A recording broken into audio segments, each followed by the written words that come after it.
हजुर, जय मसीह सबैलाई good morning. हामी जतिजना जुममा भेला हुँदैछौँ, परमेश्वरले हामी सबैलाई अनुग्रह गर्नुभएको होस् र त्यसपछि फेसबुकको माध्यमबाट सुन्दै गर्नुहुने मित्रलाई पनि परमेश्वरले आशिष दिनुभएको होस्। भारतको स्थिति बडो भयावह बन्दै गइरहेको छ, तरै पनि प्रभुले अहिलेसम्म हामीलाई अनुग्रह गर्नुभएको छ। तापनि थुप्रै चिन्जानका मित्रहरू र कतिपय पास्टर मित्रहरूले पनि कोभिडको सामना गर्नु परेको छ, कतिजना बितेर गइसके। यस्तो स्थितिमा चर्चको सेवा सङ्गति प्रत्यक्ष रूपले सुचारू गर्न नसके पनि अनलाइनको माध्यमले हामीलाई धेरै सहायता पुर्याइरहेको छ भन्ने मलाई विश्वास छ। र अहिले आएर त अब यो भोलि गएर पेन्डेमिक सिद्धिएको खण्डमा पनि चर्चले यस्तै किसिमले अनलाइनलाई सही प्रकारले प्रयोग गर्न सकेको खण्डमा हामी अझ हाम्रो सेवा सङ्गतिलाई प्रभावशाली तरिकाले अगाडि लैजान सक्नेछौँ भन्ने मलाई विश्वास छ। त्यसै कारण यो मेरो लागि धेरै ठुलो एउटा खुसीको कुरो हो कि यहाँहरूको सामनेमा विभिन्न देशबाट भए तापनि वचनको सेवकाई प्रस्तुत गर्न प्रभुले मौका दिएको छ। आज हामी लुकाको सुसमाचार 7 अध्यायलाई सिध्याउँछौँ। 7को 36बाट लिएर 50सम्मै आज म हेर्ने प्रयास गर्नेछु र त्यसको शीर्षक मैले राखेको छु, धेरै क्षमा धेरै प्रेम। हिजोको पाठमा हामीले सुनेका थियौँ कि कसरी त्यहाँका मानिसहरूले येशूलाई आरोप लगाउँदै थिए, अनि त्यो आरोप चाहिँ थियो कि यो पापीको र कर उठाउनेहरूको मित्र हो। अनि आज चाहिँ येशू प्रभुले उनीहरूको आरोपलाई प्रमाणित गर्दै हुनुहुन्छ कि हो, उहाँ पापीको मित्र भन्दैमा पापको साझेदारी गर्नको लागि नभएर मानिसलाई पापबाट मुक्ति, पापीलाई पनि प्रेम गर्न आउनुभएको। कर उठाउनेको साझेद मित्र भन्ने बित्तिकै कर उठाउनेको साझेदार नभएर उहाँ कर उठाउने जसलाई त्यति बेला देशद्रोहीको रूपमा हेरिन्थ्यो, उनीहरूलाई पनि येशू ख्रीष्टले प्रेम गर्नुहुन्छ।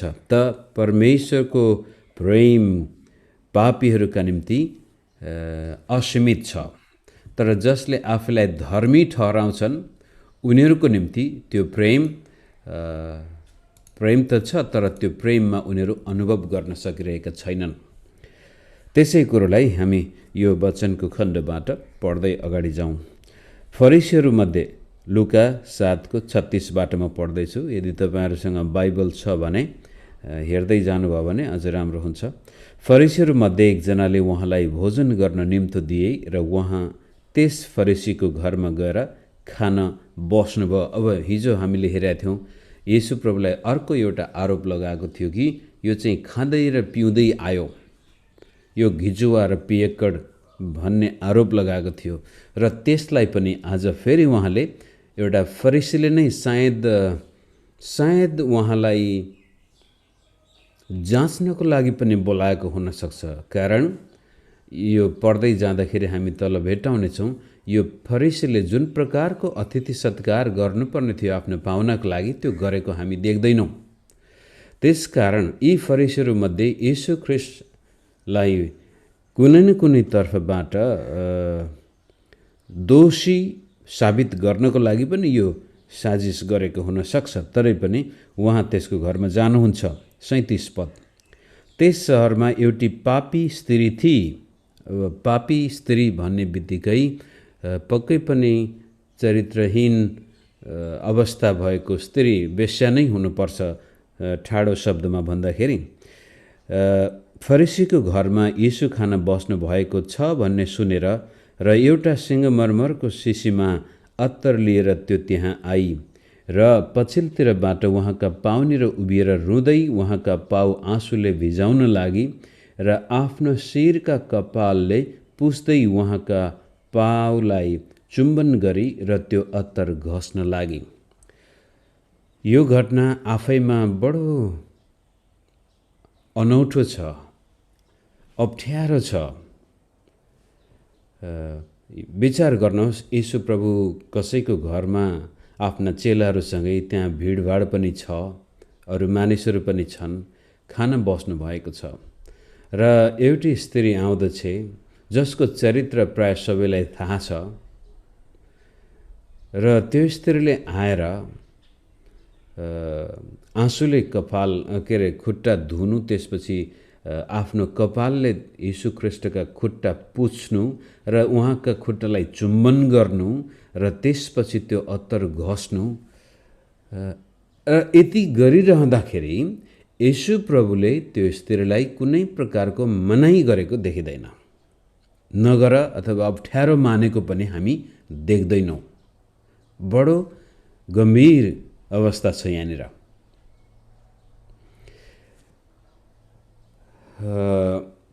अब हुन त यो कुरो अर्को स्त्रीसँग दाँच्दाखेरि पनि त्यो पनि अनौठो नै घटना छ। यूहन्ना 4 अध्यायमा येशू प्रभु सामरियाको बाटो भएर जाँदाखेरि सामरीको गाउँमा कुवामा एकजना सामरी स्त्रीसँग पनि उहाँले त्यस्तै किसिमको एकान्तमा त्यहाँ त फेरि घनिष्ठ कुराकानी गर्दै हुनुहुन्छ। त्यो एकान्त अनि चेलाहरूले पनि अप्ठ्यारो लागेको महसुस त्यहाँ गरिन्छ भने यहाँ चाहिँ सार्वजनिक ठाउँमा सबै भिडभाडको छेउमा हेरिरहेछन् मानिसहरू र पनि यो स्त्रीले आएर त्यसरी आँसुले खुट्टा भिजाउनु, त्यसपछि आफ्नै कपालले, हेर्नुहोस् है, उसको कपालले यसुको खुट्टा पुछ्नु अनि त्यसपछि चुम्बन गर्नु, अत्तर घस्नु, यो असाधारण कुरो घटिरहेको छ त्यहाँनिर। यसो हेर्दाखेरि त जुन आरोप फरिसीहरूले लगाएका थिए त्यो आरोप प्रमाणित हुँदैछ हेर्नेहरूको नजरमा। हेर यो धर्मगुरु यस्तो वेश्याले पनि आएर यसको खुट्टा मसाज गरिरहेछ, यसलाई कुनै अप्ठ्यारो लागेको छैन। मानिसहरूको दृष्टिकोणमा त्यो अपाच्य छ, तर ख्रीष्ट येशूले त्यो स्त्रीलाई कुनै प्रकारको रुकावट, हिचकिचाहट, अप्ठ्यारो मानेको देखिँदैन। यहाँनिर के चाहिँ हामीले विचार गर्नुपर्छ भने येशू परमेश्वर हुनुहुन्छ एउटा कुरो, र उहाँ सम्पूर्ण मानिसको निम्ति आउनुभएको दोस्रो कुरो, र उहाँ सम्पूर्ण मानिससँग व्यक्तिगत सम्बन्ध कायम राख्न चाहनुहुन्छ तेस्रो कुरो। येशू प्रभुले सम्बन्ध राख्नको लागि यो स्त्री, यो पुरुष, यो धर्मी, यो विधर्मी, यो वेश्या, यो साधु, यो सन्त, उहाँले कहिले पनि विभेद गर्नुहुन्न। यो जातको, त्यो जातको, यो अन्य जाति, यो यहुदी। यहाँ हामी बडो स्पष्टसँग देख्दैछौँ येशू प्रभु कहाँ आउनको लागि कुनै पनि व्यक्तिलाई रोकावट छैन। एउटा कुरो।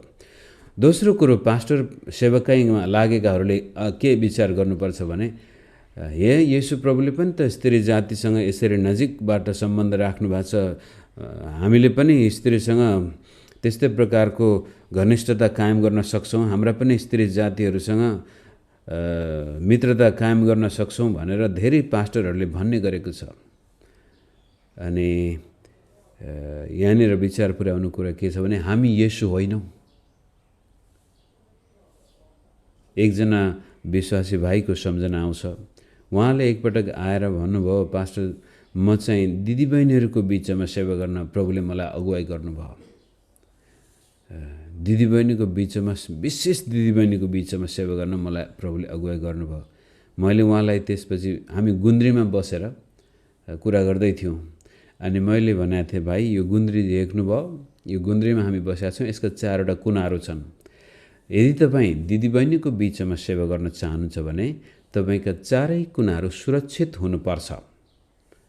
तपाईँले त बडो इमान्दार भएर साँच्चै प्रभुको बोलावट पाएर दिदीबहिनीको बिचमा सेवा गर्दै हुनुहुन्छ होला, तर यदि तपाईँ होसियार हुनु भएन भने विभिन्न प्रकारका आरोप लाग्न सक्छन्। फेरि ती व्यक्ति विवाहित व्यक्ति पनि थिए।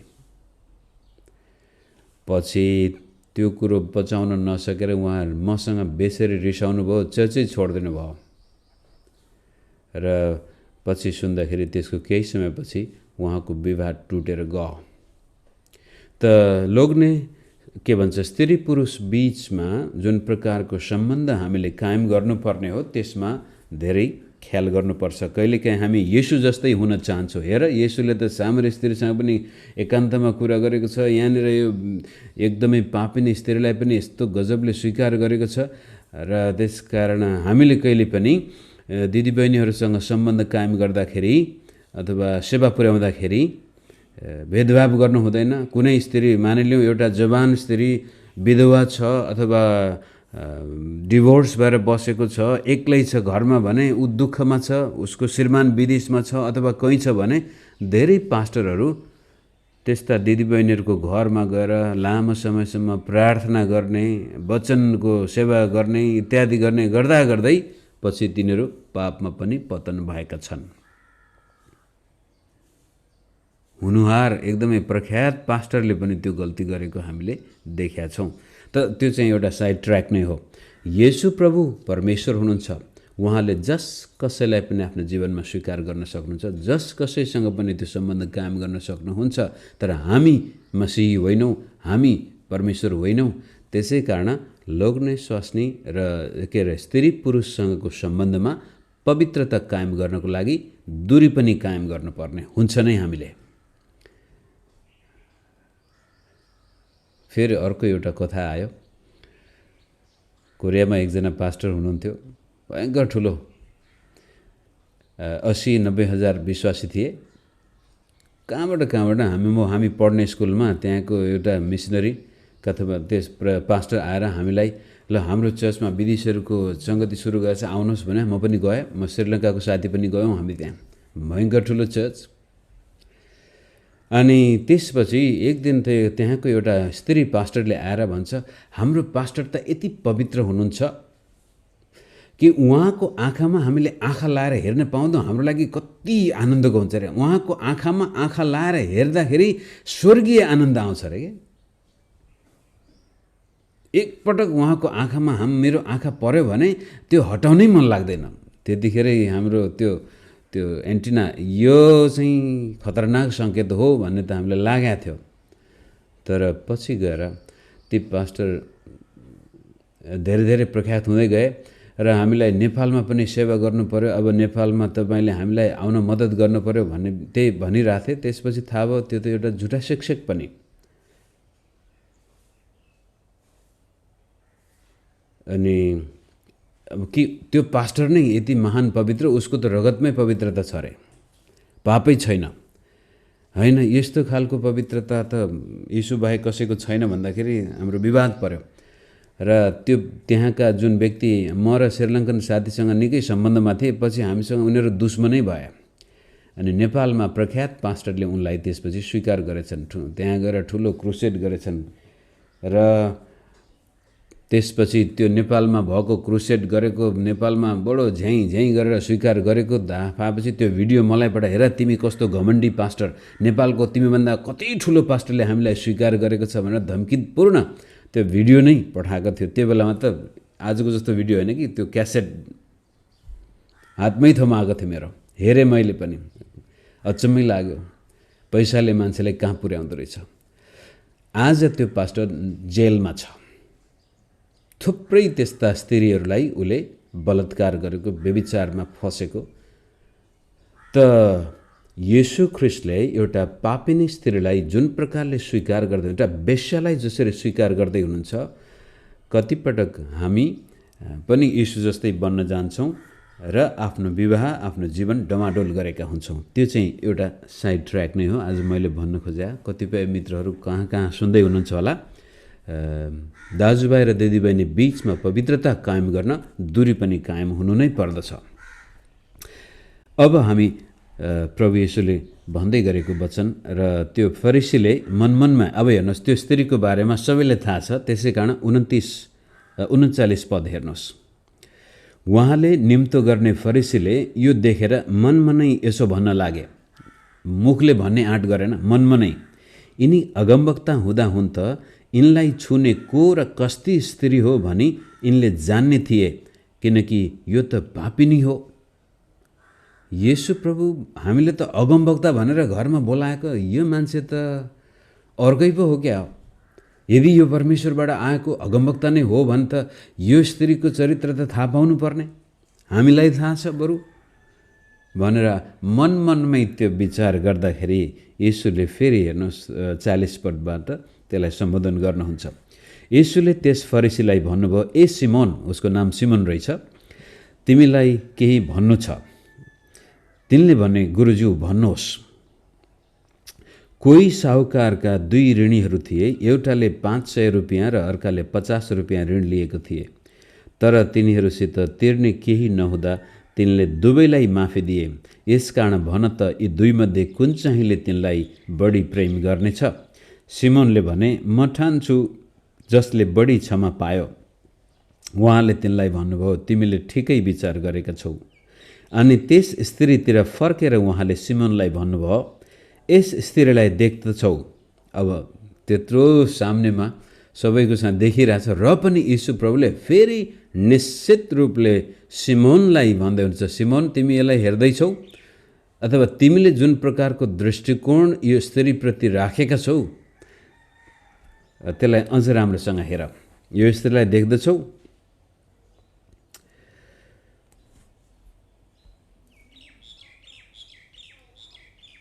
उहाँले सिमोनलाई भन्नु, यस स्त्रीलाई देख्दछौ, म तिम्रो घरभित्र आएँ तर तिमीले मलाई पाउ धुने पानी दिएनौ। अब यो यहुदी परम्परा अनुसार अनौठो अवस्था छ कि कुनै पाहुनालाई हामीले घरमा बोलायौँ भनेदेखि खुट्टा नधोइकन, पाउ नधोइकन भित्र जाने सम्भावना कम देखिन्छ। तर यो सिमोनले चाहिँ सिधै भित्र यीशु प्रभुको खुट्टा नधोइकन, चेलाहरूको खुट्टा पनि नधोइकन भित्र बोलाएको छ। यसले सायद देखाउँछ यसको भित्री घर नभएर सायद कुनै प्रकारको बाहिरको त्यो बैठक बस्ने अथवा त्यस्तै प्रकारको त्यो मुख्य घर नभएर आँगनमा त्यस्तै प्रकारको छुट्टै एउटा कोठा पनि हुनसक्छ जहाँ पब्लिक मान्छे आएर बस्न सक्छन्। त्यसको मतलब यसले सहर्ष प्रभुलाई साह्रै माया गरेर भित्र बोलाएको जस्तो देखिँदैन। खुट्टा नधोइकन यहुदीहरू भित्र जाने चलन छैन। तिम्रो घरभित्र आएँ तर तिमीले मलाई पाउ धुने पानी दिएनौ। तर यसले मेरा पाउ आँसुले भिजाई र आफ्ना केसले पुछी। आँसुले खुट्टा धोइरहेछ, यसुको यति रोइरहेछ र आफ्नो केसले नै पुछिरहेछ।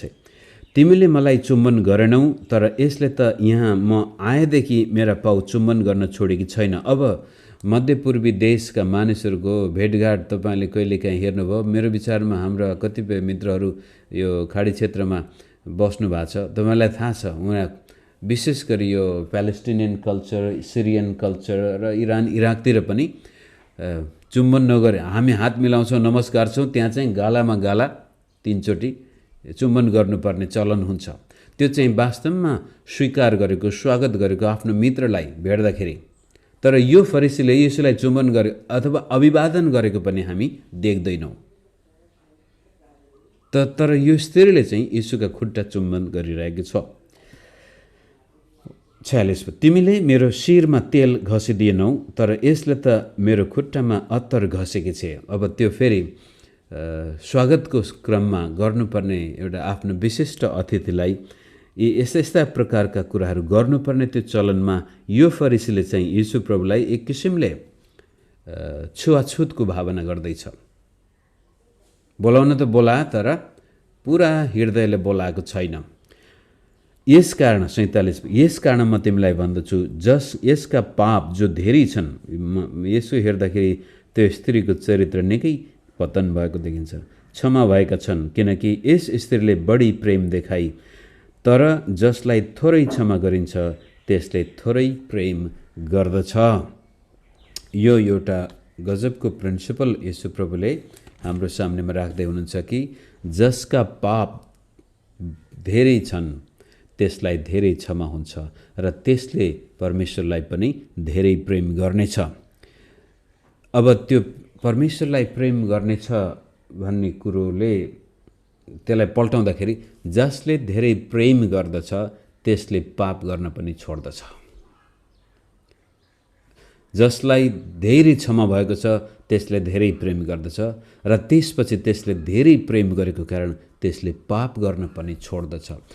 रोमी 6 अध्यायमा पनि त्यो कुरो 5-6 अध्यायमा पनि त्यो कुरो 2-3 पटक दोहोरिएको छ कि जहाँ पापको वृद्धि हुन्छ त्यहाँ अनुग्रहको पनि वृद्धि हुन्छ।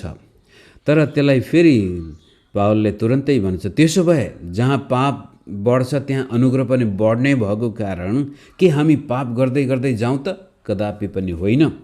किनभने जब हाम्रा पाप क्षमा भएको महसुस हामीलाई हुन्छ र परमेश्वरले गर्नुभएको प्रेमलाई हामी महसुस गर्दछौँ, त्यसपछि हाम्रो जीवन पापमा बस्दैन। यूहन्ना 8 अध्यायमा पनि एउटा स्त्री आउँदछ, वेश्या, जसलाई ती व्यवस्थाकै पण्डितहरूले व्यभिचारको पापमा पक्रेर ल्याएका थिए ढुङ्गाले हान्नको लागि। अनि येशू प्रभुले भन्नुहुन्छ, जो पाप रहित छ त्यसले पहिले ढुङ्गा हानोस् भन्दाखेरि सबै फर्केर जान्छन्। अन्तिममा त्यो स्त्री येशूको सामनेमा हुन्छ र प्रभुले भन्छ, कसैले तिमीलाई दोषी ठहराएन? कसैले ठहराएन प्रभु भन्दाखेरि त्यसरी म पनि तिमीलाई दोषी ठहराउँदिनँ, अब गएर पाप नगर। त कहिलेकाहीँ ख्रिस्टियनहरूले यो सिद्धान्त, जहाँ पाप धेरै छ त्यहाँ अनुग्रह बढी हुन्छ, जसका पाप धेरै क्षमा भएको छन् त्यसले बढी प्रेम गर्छ भन्ने कुरा, अनि येशू प्रभुले भन्नुभयो त्यो वेश्यालाई म पनि तिमीलाई दोषी ठहराउँदैन, त्यतिमै रोकिदिन्छन्। तर प्रभुले भन्नुभयो पाप नगर। येशूले हरेक पापीलाई स्वीकार गर्नुहुन्छ। कोही पनि येशूबाट तिरस्कृत हुँदैन यदि हामी ख्रिस्ट कहाँ गयौँ भनेदेखि। तर येशू कहाँ गइसकेपछि त्यसपछि पनि हामी निरन्तर पापमा नै जीवन बिताउन चाहन्छौँ भने हामीले क्षमा महसुस गरेका छैनौँ। अर्थात् आफ्ना पापलाई हामीले स्वीकारै गरेका छैनौँ, चिनेका नै छैनौँ। त्यो क्षमादानको जीवित महसुस नै हामीसँग छैन, अनुभव नै छैन। यहाँनिर हामी दैनिक जीवनलाई पनि प्रस्तुत गर्न सक्छौँ कि कल्भरी क्रुसमा ख्रिस्टले मलाई दिनुभएको क्षमादान कति महान छ भन्ने कुरा जबसम्म म बुझ्दिनँ र म भित्र भएको दुष्टता कति गहिरो छ भन्ने कुरा जबसम्म म बुझ्दिनँ, तबसम्म परमेश्वरलाई गर्ने प्रेममा पनि त्यो गाढापन आउँदैन। येशू ख्रिस्टलाई विश्वास गर्नु, मण्डलीमा जानु, बाइबल पढ्नु पनि केही कुरो प्राप्त गर्नको लागि स्वार्थबाट मोटिभेटेड भएर मात्रै हामी गइरहेको हुन सक्छौँ। चङ्गाइको लागि आयौँ, मान्यौँ मण्डलीमा, शान्तिको लागि आयौँ, अथवा साथीभाइहरू सबै गए म पनि जानु पर्यो। कुनै भौतिक इच्छा पुरा गर्नको लागि हामी चर्चमा आएका छौँ भने हामीले क्षमादानलाई बुझेकै छैनौँ, पापलाई स्वीकार नै गरेका छैनौँ, अथवा हामी भित्र भएको पापी अवस्थालाई जानेका नै हुँदैनौँ। त यो स्त्रीको कुरा गर्दाखेरि हेर्नुहोस्, वेश्यावृत्तिमा लागेका स्त्रीका निम्ति दुईवटा कुराहरू धेरै महत्त्वपूर्ण हुँदा रहेछन्। एउटा पर्फ्युम, के भन्छ यो अत्तर, बास्ना, त्यो पर्फ्युम पनि महत्त्वपूर्ण छ भने दोस्रो कपाल।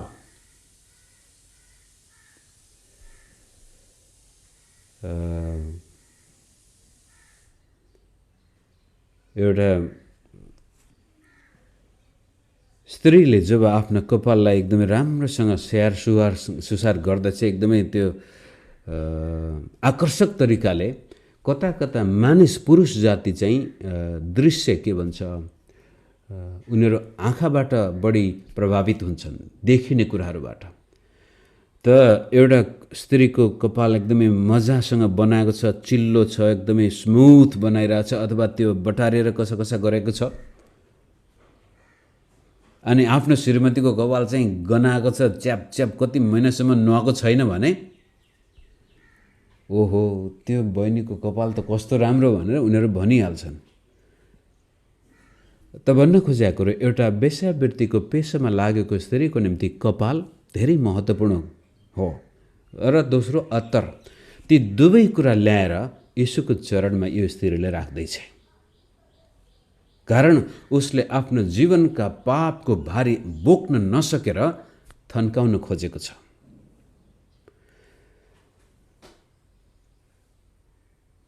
अनि येशू प्रभुले त्यो स्त्रीलाई पूर्ण रूपले स्वीकार गर्नुहुन्छ, त्यसलाई उसका मनको वेदना पोख्न दिनुहुन्छ र ऊ यतिसम्म आँसु बगाइरहेकी छ र जुन आँसुले यीशुका खुट्टा भिजेका छन् र त्यसपछि उसले खुट्टा चुम्बन गरेर बसेकी छ। यस किसिमले हामी देख्दैछौँ यीशु प्रभु साँच्चै नै पापीको मित्र, साँच्चै नै उहाँ पाप र अधर्मको भारीले दबिएकाहरूलाई मुक्ति दिन आउनुभएको हो र उहाँ कहाँ आउनुको लागि चाहे त्यो स्त्री होस् चाहे पुरुष होस् कसैलाई रोकटोक छैन, अथवा त्यो धर्मी फरिसी होस् अथवा पापिनी वेश्या किन नहोस् कसैलाई पनि रोकटोक छैन। त्यो फरिसीले यीशु प्रभुलाई पूर्ण हृदयले स्वीकार नगरे पनि उहाँ त्यो घरमा जानुहुन्छ ताकि त्यो फरिसीले पनि मुक्ति पाउन सकोस्। र त्यसै सिलसिलामा आफ्नो पापलाई स्वीकार गर्दै आएकी यस स्त्रीलाई प्रभुले सहर्ष स्वीकार गर्नुहुन्छ र 48 पदबाट हेरौँ। अनि उहाँले त्यस स्त्रीलाई भन्नुभयो, तिम्रा पाप क्षमा भएका छन्। 49 खाना बस्नेहरूले आपसमा भन्न लागे, पाप क्षमा गर्ने यिनी चाहिँ को हुन्? अब यो कुरो अगाडि पनि हामीले हेरिसकेका छौँ। येशू प्रभुले मानिसलाई तिम्रा पाप क्षमा भएका छन् भन्ने कुरा सुन्ने बित्तिकै फरिसीहरूले भन्छन्, पाप क्षमा त परमेश्वरले मात्रै गर्न सक्नुहुन्छ, यो को हो? अनि यसबाट पनि येशू प्रभु प्रमाणित गर्दै हुन्छ उहाँ परमेश्वर हुनुहुन्छ। उहाँ परमेश्वर हुनुभएको कारण वेश्याले उनका खुट्टा चुम्बन गर्दा पनि उहाँलाई कुनै प्रकारको असर परेन, किनभने त्यो वेश्या पनि परमेश्वरको छोरी हो। मानिसको नजरमा पो ऊ पापिनी भई, मानिसको नजरमा पो ऊ वेश्या भई, तर परमेश्वरको नजरमा ऊ परमेश्वरको सन्तान हो र आज आफ्नो पापको कारण ऊ दुखित छ, पीडित छ र त्यसबाट येशू प्रभुले उलाई छुटकारा दिन चाहनु भएको कुरो हामी 50 पदमा पाउँछौँ। उहाँले त्यस स्त्रीलाई भन्नुभयो, तिम्रो विश्वासले तिमीलाई बचाएको छ, शान्तिसित जाऊ। येशू प्रभुको बारेमा सुनेको रहेछ, जानेको रहेछ र त्यसपछि येशू प्रभुलाई आफ्नो हृदयबाटै उसले विश्वासका साथ त्यसले देखाउनको लागि अथवा आफ्नो व्यापार फैलाउनको लागि ऊ त्यहाँ आएको होइन, वास्तवमा आफ्नो विश्वासलाई जाहेर गर्न ऊ आएकी छे। र हिजो अस्ति चाहिएको त्यो अत्तर पनि येशूको खुट्टामा उसले पोखाइदिन्छ र आफ्नो त्यो सुन्दरताको चिन्ह कपाल नै येशूको चरणमा राखिदिन्छ र त्यसले देखाउँदैछ ऊ साँच्चै नै ख्रीष्ट येशूमा विश्वास गरेर आएकी थिए। जुन कुरोलाई प्रभुले स्वीकार गर्नुहुन्छ र भन्छ, तिम्रो विश्वासले तिमीलाई मुक्ति दिएको छ, बचाएको छ, उद्धार पाएकी छौ र उद्धार मात्र होइन, तिम्रो जीवनमा अब शान्ति पनि आउनेछ। अहिलेसम्म अशान्तिको भारीले तिमी थिचिएकी थियौ, अब शान्तिसित जाऊ। त्यसकारण मित्र, जसलाई धेरै क्षमा गरिएको छ त्यसले परमेश्वरलाई धेरै प्रेम गर्दछ र जसले परमेश्वरलाई धेरै प्रेम गर्दछ त्यसले पाप गर्न छोडेको हुन्छ। त तपाईहरु मेरो जीवनमा पनि हो हामी पाप गरी पठाउँछौँ, गल्ती गरी पठाउँछौँ, तर घरिघरि त्यसै पापमा हामी बसिरह्यौँ भनेदेखि हाम्रो प्रेम अथवा क्षमादान प्रति शङ्का, प्रश्न चिन्ह लाग्दछ कि साँच्चै मैले मेरा पापलाई बुझे त, म कति डरलाग्दो घिनलाग्दो पापी हुँ भन्ने कुरा स्वीकार गरेँ त मैले, र यदि गरेको छु भने त्यसपछि येशू कहाँ आएर म आफ्ना पापलाई बिसाउँछु र उहाँको अपार प्रेमलाई म महसुस गर्दछु, अनुभव गर्छु र त्यसपछि आफ्नो जीवनमा पनि म प्रेमिलो व्यक्ति हुन्छु। यहाँनिर भनौँ, अनुग्रहको अनुभव गरेको व्यक्तिले मात्रै अरूलाई अनुग्रह प्रदान गर्न सक्छ। राम्रोसँग सुन्नुहोस्, येशू प्रभुको अनुग्रह पर्याप्त मात्रामा अनुभव गर्ने व्यक्ति अरू मानिसप्रति अनुग्रही हुन्छ, नत्र त्यो अरू मानिसको न्याय गर्दै हिँड्छ, उसमा जजमेन्टल एटिट्युड हुन्छ। यो कस्तै पापिनी स्त्री, त्यो कस्तो व्यक्ति, यो कस्तो व्यक्ति भनेर हामी जहिले पनि मानिसका पापलाई मात्रै हेर्दछौँ, तर आफ्ना पापलाई जानेर बुझेर कल्भरी क्रुसमा ख्रीष्ट येशूले हाम्रो निम्ति गर्नुभएको क्षमादानलाई पूर्ण रूपले हामीले बुझ्छौँ र स्वीकार गर्छौँ र उहाँले गर्नुभएको प्रेमलाई अनुभव गर्छौँ भने हामी पनि त्यसपछि अरूप्रति कृपालु बन्दछौँ, दयालु बन्छौँ, अनुग्रही बन्छौँ र अझ झन्झन बढ्ता बढ्ता परमेश्वरको प्रेम हामी महसुस गर्दै जान्छौँ र त्यसपछि पापसँग हामीलाई चित्त बुझ्दैन। कहिलेकाहीँ भुल गल्ती गरिहाले पनि तुरन्तै हामी फर्केर ख्रीष्ट येशूको चरणमा आउँदछौँ। तर यदि हामीले आफ्नो पापलाई चिनेका छैनौँ र ख्रीष्ट येशूलाई पनि राम्रोसँग चिनेका छैनौँ, यो फरिसीले जस्तै को रहेछ त यो व्यक्ति, हेरौँ यसमा के रहेछ भनेर त्यो लख मात्रै काटेका छौँ भने सायद हामी पापका दास भइ नै रहन्छौँ। तर पूर्ण रूपले आफ्ना पापलाई स्वीकार गरेर येशू प्रभुमा हामीले विश्वास गरेको खण्डमा हाम्रो विश्वासले हामीलाई बचाउनेछ र जीवनमा अपार शान्ति हामी महसुस गर्नेछौँ। यति भन्दै आजको पाठ म यहीँ राख्छु। हामी सबैलाई परमेश्वरले आशिष दिनुभएको होस्।